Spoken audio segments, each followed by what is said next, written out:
Bienvenue dans Focus Sportpreneur, là où l'entrepreneuriat rencontre l'énergie du sport. Je suis Vanina, passionnée de basket et experte en gestion événementielle.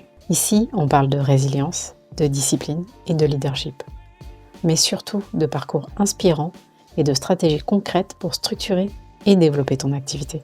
Parce qu'en business comme sur le terrain, c'est la vision et l'entraînement qui font la différence. Prêt à entrer dans le game ? Bienvenue dans ce nouvel épisode. Aujourd'hui, je reçois Kevin, entrepreneur et salarié, qui jongle entre ses deux casquettes avec audace.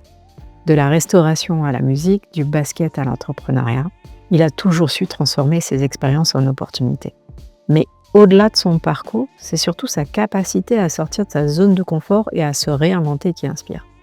Entre résilience, passion, gestion d'une micro-entreprise, il nous livre ses apprentissages pour entreprendre sans limite. Installez-vous bien, c'est parti. Kevin, à ce qui paraît, t'as fait du basket. Est-ce que tu peux m'en parler? À ce qui paraît. À ce qui paraît. Je sais pas d'où je sais ça.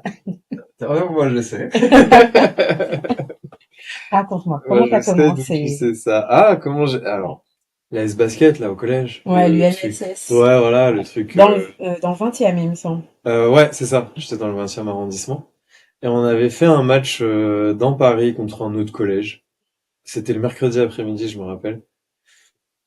Et là, il y a quelqu'un qui vient, qui regarde le match et tout, il s'arrête. Fait pas attention, nous on est dans notre truc, de toute façon, voilà, on regarde pas forcément. Et à la fin, mon prof de PS, du coup, on est dans le métro, on repart, et il me voit et tout, il me charrie un peu, il me fait, je fais, ouais, qu'est-ce qu'il y a? Il me fait, ouais, il y a le coach des Lakers qui est venu me voir, il m'a donné son numéro. Mais qu'est-ce que tu me racontes? Excellent. Il me dit, ouais, faut que tu l'appelles, il m'a dit, fallait que tu l'appelles. Je dis, qu'est-ce qu'il me raconte, lui? Comment ça, là, le coach des Lakers? Faut que je l'appelle quelqu'un, je le connais même pas, c'est quoi? Je comprenais pas. Et là, il me passe le numéro, donc, de la personne qu'on a en commun dans le basket. Attends, tu mesurais, c'était à quel âge et tu J'avais... combien? J'avais 16 ans. Ouais, 16 ans. 16 ans? Ouais, je crois, c'est 15-16 ans par là. Ok. Bah, 4e, 3e, c'est ça, je crois. Oula, tu me dis quelque chose. Oui, moi aussi, je me rappelle plus Ouais. trop, mais je crois que j'étais dans... Et tu mesurais combien à l'époque? J'étais déjà le plus grand. Je faisais 1 mètre, ouais, peut-être 86 par là. Ouais, je pense. Ok. Et donc, comment s'est passé par la suite? T'as appelé le coach des Lakers? Ouais, je l'ai appelé le coach des Lakers. Je m'attendais vraiment à partir aux États-Unis, mais pas du tout. Pas du tout. Et du coup, je l'ai appelé. Il m'a dit, ouais, j'aimerais bien, j'ai beaucoup aimé ton profil et tout. Et en fait, bah, tu sais, je marche beaucoup au feeling. C'est-à-dire que si j'ai un bon feeling avec la personne, bah, ce qu'on disait tout à l'heure par rapport à la confiance, bah, je vais réussir à lui faire confiance et je vais aller. Alors, même si je le connais pas, hein, ça aurait pu m'apporter des problèmes, mais mais ça va. Et du coup, bah, c'est là que Sunshine est arrivé. Sunshine est arrivé. Exactement. Salut Sunshine. Salut à toi. Et du coup, voilà, j'ai commencé le basket comme ça. J'ai rencontré donc Sunshine, il m'a fait rentrer dans son équipe. C'était pas la Doréry, c'était dans le 13e, il me semble. Le PUC. C'était le PUC, voilà. J'ai joué au PUC, du coup, tous mes potes du PUC, là, c'était incroyable. Et quand je suis arrivé, moi, je les voyais tous, ils étaient là. Je sors de l'AS Basket, les gars. C'est quoi ces trucs, tu vois? Genre, ils shootaient, ils étaient à l'aise dans les dribbles et tout. Et puis, moi, je me rappelle, le premier entraînement, il m'avait mis dans un coin sur les paniers, tu sais, sur le côté, là. Pas les grands qui sont au milieu, il m'a mis sur le panier, sur le côté. Et il m'a dit, voilà, je vais t'apprendre à tirer. Ok. J'ai tout appris et tout, et après, je suis tombé amoureux de ce sport. Ouais. Je connaissais pas du tout, mais je suis tombé amoureux de ce sport. Faut savoir que Sunshine était un très bon joueur. Enfin, parce il joue plus aujourd'hui, il me semble. Un très bon joueur, meneur, rapide, bonne lecture de jeu, super rapide. On a joué ensemble à l'extérieur, sur les terrains extérieurs, notamment à Charles-Moreau. Non, mais c'était Top. Et en tant que coach, et aujourd'hui, si je me trompe pas, il a son propre cabinet d'ostéopathie à Paris. C'est ça. Enfin, l'année dernière à Paris, je crois qu'il est parti. Mais Ah, je ça, sais c'est pas avant. du tout. Moi, j'avais eu par message l'année dernière aussi. C'est vrai? Ouais, on s'était recontacté et tout. Le premier truc qu'il m'a dit, t'es toujours aussi tête dure? Ok. Merci beaucoup. Ah, donc, Merci beaucoup. J'ai voilà. dit non, j'ai vieilli, c'est bon. Et du coup, t'as joué, donc tu t'es entraîné sur le côté. Ouais. T'as commencé à faire les matchs au fur et à mesure. Comment s'est passé ton évolution basket, en fait? Ah, oula. Premier match que j'ai fait. Ouais. Finale. Ah, bah oui, tu commences bien. Ouais, Ok, ouais. vas-y. Finale, je crois que c'était Coupe de France, un truc comme ça. Mm. T'es parti jouer super loin. Je savais plus c'était où, mais... Et je sais plus, à troisième carton, deuxième carton, il me dit de rentrer, il me dit, ouais, vas-y, rentre. Je Wow. fais, oh, on est en finale, là, t'es sûr que tu veux que je rentre? Genre, moi, je viens d'apprendre à tirer, genre, tu veux vraiment que je rentre maintenant?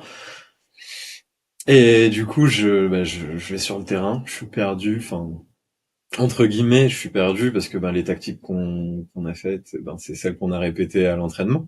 Donc, je comprends les tactiques et tout, et j'arrive à un moment donné, je suis à la ligne des 3 points. Ouais. Je suis tout seul. Tous les gars, ils me disent, mais tire! Mais tire! Et moi, je suis là. On est en finale, les gars, vous êtes sûrs, vous voulez que je tire? Là, je tire airball. Oh la honte. Et là, j'entends le public, parce qu'il y avait un public. Bah oui. Et là, j'entends, ah! Et je suis là, oh putain, la honte. J'avoue Et que ça, c'était mon premier match. J'ai pas lâché. L'année suivante, je suis retourné m'entraîner et tout. De nouveau dans l'équipe. Il y avait, du coup, un petit turnover dans l'équipe, parce qu'il y en a qui passaient en cadet. Et la saison reprend et tout. Et puis là, par contre, là, c'était différent. Attends, je reviens en arrière. Parce que du coup, la finale. Ok, tu fais un airball. Ouais. Mais est-ce que tu t'es un peu rattrapé sur le même match quand même? Sur la finale ou Oh, t'as sorti ouais, direct? un petit peu, mais il m'a pas laissé longtemps parce que ça se voyait que j'étais pas à l'aise. Ça se voyait que oui, je connaissais les tactiques, oui, j'étais assidu à l'entraînement, mais malgré tout, t'arrives, tu rentres dans un match de finale comme ça, c'est pas possible. Mm. Il y a un truc qui fait que non, tu peux pas. Plus de préparation. Bah Ouais. alors, son chat, c'est comment? Non. Mais il m'a fait confiance. Ouais, non, mais c'est ça. T'as vu, il m'a dit, ah, vas-y. J'étais là, ok. Si tu veux. Et les saisons d'après, du coup, tu disais. Saison d'après, après, beaucoup plus à l'aise, nouvelle équipe, tu reprends la saison du début, donc tu rentres pas en cours de saison. Euh, Puis ça s'est fait tout seul, de fil en aiguille, ça s'est fait. Puis moi, je regardais à l'époque, tu sais, les N1 mixtape, je regardais ça. Ouais. C'était trop bien. Il m'a dit, mais regarde ça et tout. Il me criait dessus, il me disait, regarde ça. Je fais, ah. Et du coup, en fait, il m'a appris à persévérer et à pousser, en fait. Et à dépasser ses limites. Il m'a appris ça. Et c'est pour ça que j'en parlais tout à l'heure et je disais, ouais, non, mais c'est un des premiers, en fait. La résilience.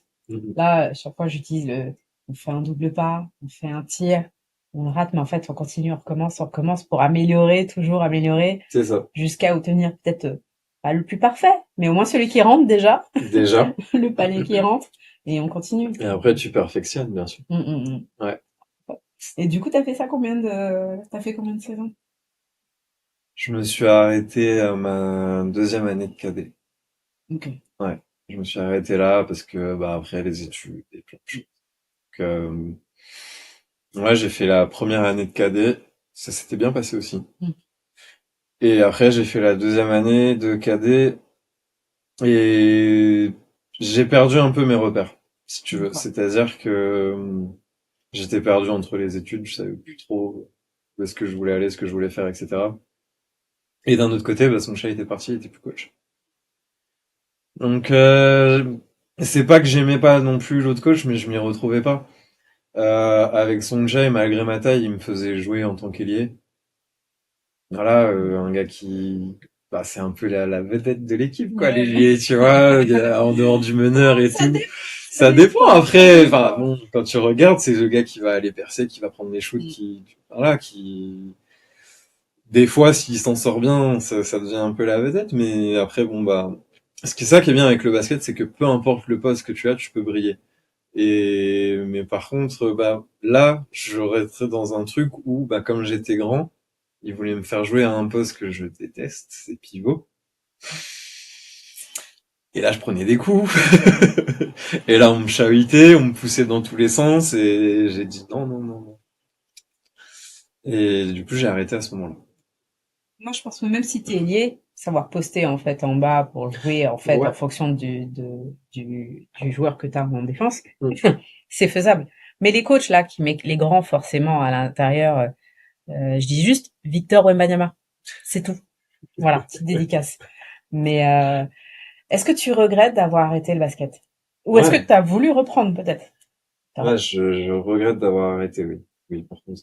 Ouais. Mais j'ai pas forcément. Après, moi, j'ai toujours été fan de sport en général, mais le basket, c'est le sport où je suis allé plus loin. Mm.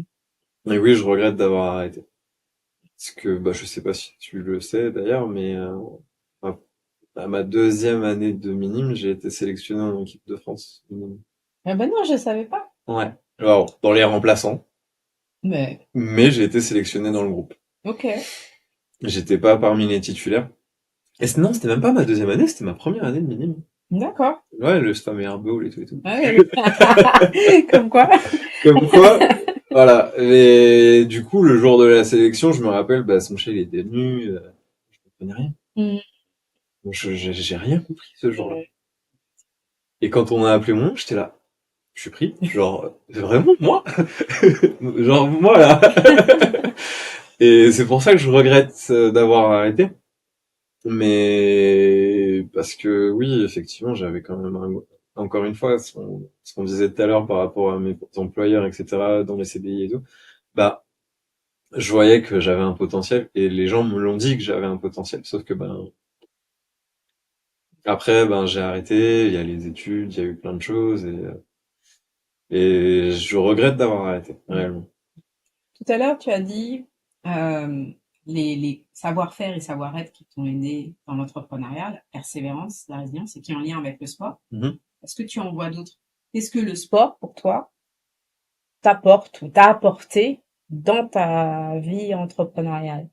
Ah, la confiance en moi, le fait ouais, c'est surtout ça en fait, le fait d'avoir confiance en soi et puis comment je pourrais dire ça avec un mot simple, le sport en fait, ça me permet de me libérer en fait. Mm. Tu vois ce que je sais pas si tu arrives à, tu vois ce sentiment que tu as quand tu fais du sport et que tu sors de ta séance et que Mm. au final t'as pris ce moment-là mais vraiment pour faire autre chose que de penser à comment tu vas entreprendre, comment tu vas faire tes plannings ou autre, c'est ce truc-là où tu es dans totalement autre chose et qui te fait penser à totalement autre chose malgré que ça revient un petit peu au même en fait, tu te dépasses, tu vois tes limites et du coup le sport ça m'a apporté ça beaucoup et c'est pour ça qu'aujourd'hui je pense que j'arrive à trouver cet équilibre en fait. Mm. Ok. Mm. Bah, on va remercier Songchai parce que du coup, ça t'a un peu aidé à être peut-être le deuxième dauphin Mister Réunion. Donc merci Songchai. Ouais, merci beaucoup. Bon, par contre, le mettre en finale, non, c'est une bonne chose. C'est une bonne chose. Ouais. Mais bon, ça l'a Mais servi comme quoi, peut-être pour la suite. c'est un très bon recruteur, hein, parce que il m'a vu sur un terrain avec l'AS Basket, et au final, équipe de France quand même. Hein. C'était les prémices du scouting, apparemment. Non, mais après, non, c'était génial. Ces années-là avec Sonche, c'était top. Ouais, il te donne confiance en toi, même s'il te crie beaucoup dessus. Après, il me l'a dit, t'es têtu, arrête un peu, écoute ce que je te dis, et puis c'est vrai. Je suis curieuse, en fait, je sais pas si j'aurai l'occasion de la voir dans un podcast ou pas, mais je sais qu'il accompagne encore des sportifs, Ouais. justement, pour revenir en forme, etc. Donc, peut-être que grâce à toi, il a appris à gérer des gens qui étaient têtus, Ah, c'est qui avaient possible, la ça. tête dure ou pas. Ah, Donc, ouais, c'est possible. peut-être que ça l'a aidé aussi. Ouais. Moi, d'ailleurs, ça m'a aidé parce que, du coup, je suis toujours aussi têtu, mais beaucoup moins. Je suis un peu plus réfléchi Ouais. aujourd'hui. Ouais, mais ça t'a aidé aussi à entreprendre, peut-être, à lâcher l'affaire. C'est ce que tu disais tout à Ouais.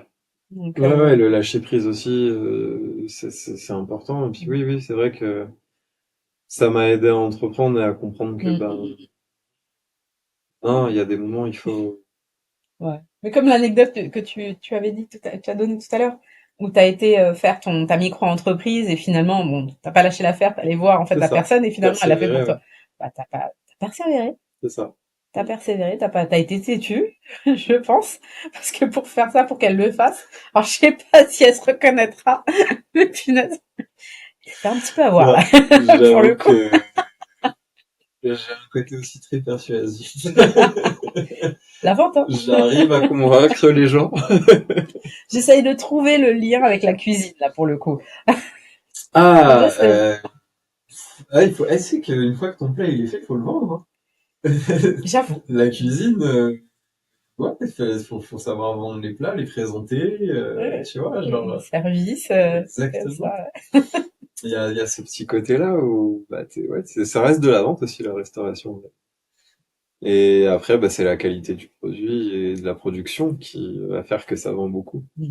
Et tu vois, tout ça, ça m'a Ouais. servi. Voilà, vous avez vu son côté vendeur, là. C'est exactement ça. Est-ce que tu as un dernier mot pour conclure cette conversation? Mis à part merci beaucoup à toi de m'avoir invité sur ton podcast, non, je pense que l'essentiel est dit. Vraiment, on a fait le tour. On a fait le tour. Bah, merci à toi pour ta générosité. Et je Je t'en voulais prie. déjà, en fait, t'inviter avant le concours Mister Réunion, parce que je savais que tu avais des choses à dire. Ouais. Et j'ai appris des choses. Et honnêtement, c'était cool. Et Quand est-ce qu'on inverse les rôles? Genre, c'est moi qui te pose les questions. ah non, non, non, non, ça marche pas comme ça. Ah, c'est dommage. Ça marche pas comme ça. Je suis Et, sûr qu'ils aimeraient beaucoup voir ça. et encore merci à Christopher de nous avoir accueillis, parce que franchement, c'est cool. Merci, Alice. Donc il verra peut-être les caméras où j'arrêtais pas de changer de lieu en attendant qu'ils arrivent, mais pour faire mon setup. Et voilà. Bon, bah, merci. Merci à toi. Merci. Allez, tchuss. Allez. C'était Focus Sportpreneur, où l'on parle entrepreneuriat avec l'énergie du sport. Et sans oublier la gestion, parce que même les meilleurs joueurs ont besoin d'un bon plan de match. Si cet épisode t'a inspiré, pense à t'abonner, à laisser un avis et à le partager autour de toi. Et surtout, retiens bien une chose. En business comme en sport, c'est l'entraînement qui fait la différence. On se retrouve très vite pour un nouvel épisode. D'ici là, garde le cap et passe à l'action.